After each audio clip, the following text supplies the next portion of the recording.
How to split screen on iPad.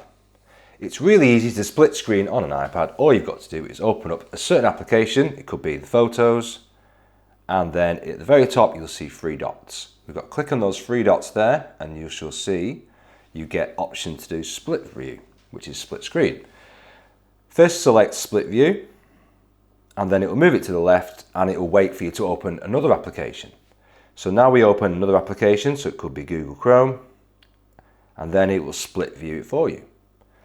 It's that easy. You can also change how we put on the left or the right of the split view. So you can click on the three dots of each one, and then you can say, I want to split view on the right or the left. So let's do the left, and it should swap.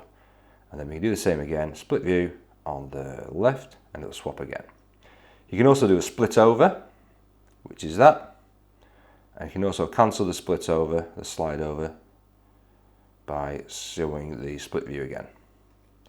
And you can also close it and open it up again in a split view, which is like this.